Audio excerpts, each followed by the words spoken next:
Don't you hate it when you feel like you've outsmarted a mod pack author and you thought you got away with something tricky and you thought you solved your power problem in a way that was completely unexpected? Yep, time to eat my hat. Hello everybody, I'm Martin. Welcome to another episode of Glacial Awakening. And today I did some digging into what I have to do next. And in doing so, I found out I goofed. Well, I didn't goof. We actually needed to increase our power output. But I thought I was being tricky in avoiding the fission reactor, because that's one of the next things the game wants us to make. And I'm honestly not that big a fan of nuclear craft after having done part of it in Enigmatica 2 Expert. But I guess we're going to have to do it, because to advance in through to the end of Ender IO and move into Mechanism, we need to make these enhanced machine chassis. And wouldn't you know it, these require DU plating. And you see that word radiation on there? It's because they need uranium-233, which once you go digging down the rabbit hole, you're going to find out that requires creating depleted fuel in a fission reactor. So, I do want to get on with that, and I'd actually want to make it today, except we can't. We are short on material. I need a lot more boron and maybe some more lead and a few other things. I could go digging for it, but I already spent a long time digging this hole, and instead I think what we're going to do is use what I intended this hole to be and start working on basic automation today instead, and actually use that ME controller I made. Because I'm tired of making all of these machine chassis I'm going to need by hand, as well as a bunch of other stuff. So I think we're going to start actually automating up in my circuit lab up here, because right now we are just processing the chips manually. What I'm going to do is not actually use ME controllers or anything, but just use export buses to pump materials into these to constantly make chips and fill up drawers. So I think let's get started on that. And I've already made some of these, but they're actually pretty simple to make because we just need formation cores, which maybe, you know what? No, that's what I need to go automate first. Which this is actually going to be a problem because I would like to automate these first, but I would need to automate Fluix dust. And to get started with this, I need to go process my Certus quartz. And the best way I have to do it is inside the sag mill, because what I've added were these electrical steel grinding balls, which if you look at their outputs there, they've dramatically increased the outputs. It's not a massive amount, but I'll take free any day, and these are not hard to make. And the important part is these don't just output 2 crystals, they also output byproducts in the form of Certus dust. Alright, so at the most basic level, I have a automated method to create Fluix crystals, although this isn't the full step. So up here we have my controller. Okay, this is not the most optimized setup. Each of these cables can hold 8 channels. Each device it connects to eats up a channel. I have it connected to an ME interface, which will allow us to automate this in a little bit. We're not quite ready for that yet, though. But here we have a quick dropper from Sky Resources to just in place of a normal dropper, because I believe this is faster. There's a water source block under it, and then a vacuum chest here. You throw in the 3 items that it wants, wait a few seconds, and then out pop the Fluix crystals in the vacuum chest. From here, we need to add a conduit back up into the ME interface, or any ME interface, to plug them back into our system. Why didn't I do that? Alright, there. Now when the job is finished, they will be pumped back into the A2 system and go straight into storage. I need to be clear that item conduits do not always work well with ME systems. They can't pull from anything that doesn't have an inventory system innately to it, which means you can't use them to pull them out of the ME interfaces. Those will only pipe into inventory systems. So it works while dumping straight into the dropper, but it wouldn't work pulling it out with a conduit. You need to use some other pipe system. I'm not actually sure what I have available to me in this pack. It'll probably become a problem at some point that I'm going to have to address. Alternately, you can just use a chest or something as a buffer coming out of the ME interface. The next thing we need to actually be able to automate this is an ME pattern terminal so that we can create the crafting pattern that we need. Alright, so now we've got this made and added to our system so now we can make automated patterns. But to do that, we also need these blank patterns, which are actually kind of pricey to make in this pack because they require Certus quartz and quartz glass. Thankfully, the quartz glass we can just smelt from raw radiant quartz from our pedestals upstairs, but I'm really going to have to automate gathering those pretty soon because they're kind of a pain to go get manually because you can only do 3 at a time and they're not the world's fastest things. I don't know if I have any devices that can get them for me yet, though. I probably should look that up.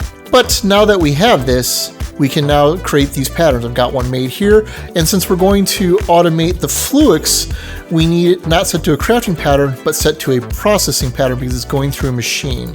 We bring up the Fluix in JEI. We can just click this right here, go to throw in fluid, and select the items that need to go into the pattern, and then just write the pattern out.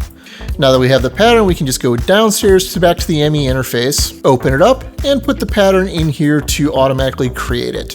Coming back into our ME terminal, for some reason Alt's not working for me, or Shift or any of the other control keys to switch this, but if we switch to stored craftable here, over to craftable, you can see that it is now selectable here in the terminal.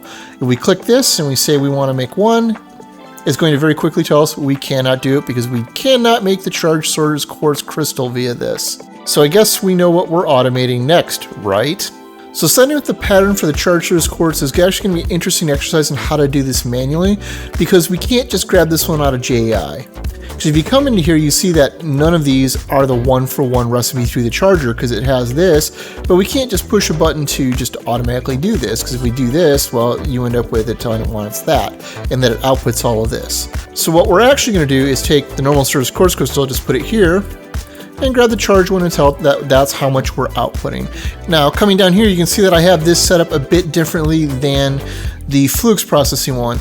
There is still an ME interface on top. I shrank it down to make it attach directly to the panel to save space, and use as an example of how that works. Because there is just a recipe to flatten it and turn it back into the block just like this, flip-flopping it back and forth, because we can just do that over and over to make them either the full block or not. And the main difference is you can't pipe things back into the flattened ones. That's why I have it exporting into the other one, because it doesn't matter which ME interface they go back into, it just has to go back into one. The charger is also kind of a pain because it requires sided inputs. It can only receive power from the top or the bottom, or if you've rotated it from the side, something how you have it facing. And we can extract from any side at least. But if we open up the interface, it's the same as the others, and we can just drop that straight in. But now we can come in here and just ask for some charge sorter's quartz, and we can say we make 4 of it. But we can't, because now we are using bytes, and now we need a crafting CPU. And the crafting CPU is made up of several different blocks. 1, we need a crafting unit, which thankfully is mostly just a handful of chips. 2, crafting co-processing units, which is just another crafting unit with another chip, and this is used to handle multiple crafting subcombines at a time. So if you want things running in parallel in a large craft, this is how you do it. More of these gets you more concurrent jobs. And then you need crafting storage of various sizes, and this determines how large of a job we can do. You saw we needed 36 bytes, and this has 1K, so we'll probably just start with the smallest one. And this requires making storage, which is just more stuff. You can put down your crafting CPU in any formation that you want, really, but it must be rectangular. It will change shape when it's done, and then you hook it up to your ME controller. Now, I really need to clean up this area and make like a better spot for all of this, and I really need to move my ME controller because I realized I did it terribly, but this is what we're living with for the short time being right now. Hello, Editor Art here. Content Creator Art is apparently a moron and forgot how crafting CPUs work. So we're going to have to interrupt this real fast to straighten this out. You see these crafting units right here? Yeah, no you don't. That's not actually part of the crafting core. These should have been turned into co-processors or more storage. You cannot trust content creators, folks. But now that we have that plugged in, we can now go into the charge sorter's quartz, put 4 in, and now we can actually start it. And then shortly after, they came back. If we had been fast enough, we could have clicked this to see the job in process, but that went by pretty quick because those charge fairly fast. So that was all to get us to the point where we can now reasonably make the annihilation and formation cores, which requires us now make molecular assemblers, which again is just basically more of the same. We just need more cores because I am chronically out of those. Okay, so understand that this is just all completely temporary. I'm going to be moving all this around. I'm especially going to need all of the molecular assemblers on their own network because I am going to need a lot more of them. Now, all you do is connect it to an ME interface just like this, and they can actually be reversed. You can actually pipe in the cable into the molecular assembler, and they all talk to each other just fine. The ME interfaces can also talk to a molecular assembler on each side around it. The more you have, the faster it can do, because it can run them all in parallel potentially. So that's helpful if you needed to batch craft something that requires a humongous number of subcomponents. Shouldn't really be a problem with this pack, so it may never actually happen here. And just like all the other machines, we now come into the ME interface and we can put our recipes in here for the annihilation core and the formation core. And we can once again come back into a terminal and see that these are now craftable by that. And if we come in here and click that we want like 4 of them, it will now process them because the recipe makes 4 at a time. If I instead come in here and put 5, you'll see that it will be asking for 8 and that we do not have Fluix dust, because this has to be made in a crusher, sag mill, or manufactory, and I think we'll just go make another manufactory real fast.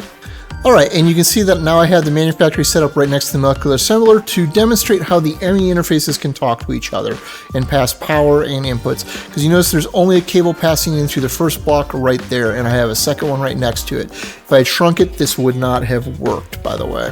But if I come back up to the terminal, you now can see that I now can request Fluix dust, which will now process the whole step and will create Fluix crystals to grind up into that dust. And coming in the crafting status, you can see that it's currently crafting these and then processing the dust. Although it's very, very slow because I have no upgrades in that manufactory. So that at least gets us through the very basics of AE2 automation, and that was just to make the annihilation and formation cores for the basic machines there. Next, we should go automate the chip manufacturing though, and we're going to do that slightly differently with export buses.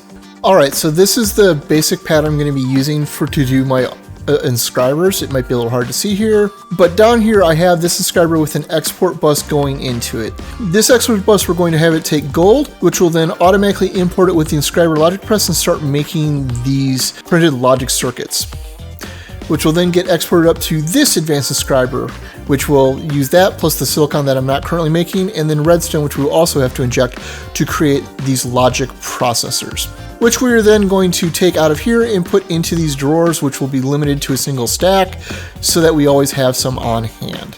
There's probably something I haven't thought about in this process yet, like how am I going to get the redstone in, but I don't know, give me a little bit to figure this out, because I'm pretty sure I'm about to run into the 8-channel limit here with something I haven't thought through. Okay, yep, I found the problem, and it wasn't actually the channels. Because if we come back here, you can see that I added a piece of smart cable so that I can see how many channels are in use, and it's only 6, one for each of the buses here. Except, these advanced inscribers are not getting power because it can't transmit power through the bus, which really frustrates me since it does work with the full block versions of the ME interfaces, it just doesn't work here. Alright, so I took some time and redid this layout a little bit and figured out what the problem was, and I realized I'd just forgotten some really basic stuff. First things first, coming back here, you can see that up here I have this now attached with quartz fiber. This does not use up a channel to pass energy into the whole array of machines here. So that solved that problem. I did the same thing down here. Coming into here though, however, I did set up a P2P tunnel so that I could drop all 8 of these connections into a single channel of this smart cable so that I can run cable elsewhere in here. I mostly just did this as a proof of concept to show you how this works. So this one channel, however, comes over to here to a paired P2P tunnel attached to the ME controller. To set these up, you just have to shift right click one of these tunnels and then right click the other one to pair them, and now they are matched, and now this is all treated as a single channel passing through here using all 8 of these connections. I could be using dense cables to pass 32 through this, but I don't have dense yet. The other thing of note is this has to be connected to another ME controller directly, because without it, this P2P network here is not actually connected to my greater overall ME network. So I now have this whole situation mostly sorted. It also required a bunch of other scut work in the process to get this working properly though. Because if we come into this export bus here on top of the one for the silicon press, I had to add a crafting card to automatically process the silicon. Same with the one over here doing pure Certus quartz crystal. And yeah, I know I didn't have any of that stuff set up a little bit ago. But if we come down here to the basement, you can see that I moved the crystal growth chamber down here to automatically process the pure quartz crystal seeds. And then inside the molecular assembler, we have the one to make the seed. as well as inside the manufactory, I added recipes to make the crystal dust and the silicon. So now, my major obstacle is that A, I need more crafting CPUs. I probably should change my layout and maybe only use one coprocessor, make a couple banks of these. B, I really need to clean my layout out. This is all just proof of concept to show you how it worked, but like this is not going to work long term. I'm gonna have to move all of this into a bigger space and unsnarl what I did with the ME controller back there. And 3, I just need to start auto-processing my raw materials because the raw materials are going to become an issue. But I can do all of that in my spare time and hopefully make a much cleaner layout of all of this stuff, because I really need to do things like incorporate that sag mill into my ore processing chain and just have it automatically chewing stuff up and creating ingots and raw materials, because one of the big byproducts of some of the ore processing is silicon, which I need to make the chips. So yeah, between that and my... Oh hey, yeah, I never mentioned this back here. So this is another thing I did in between episodes. I set up a pink slime factory to automatically kill and murder baby calves, because I am a humongous, horrible monster. But it's pretty simple, it's just using the industrial foregoing machines. Behind the cows, where you can't really see it, there is a animal breeder back there, followed by this animal baby separator to pull the calves in, and then a mob slaughter factory to murder them and turn them into delicious pink slime. At some point, I'll have to set up a mob farm to dump the pink slime in to create the slimes, to create the slime balls, but I can always do it manually for now. So yeah, so that was progress that got made that wasn't overly important. It didn't hugely move the needle, but it was needed to be done. So we'll get some more progress hopefully done like that. That isn't impactful, but actually makes my base cleaner and easier to work with. Maybe, possibly. I'm bad at all of this. You guys should know this by now, right? Because this is definitely not the first thing you walked into, yeah? If you found this episode interesting or entertaining, please consider the like or subscribe if you're new. As always, I'm Ard. Thank you for watching, and have a nice day.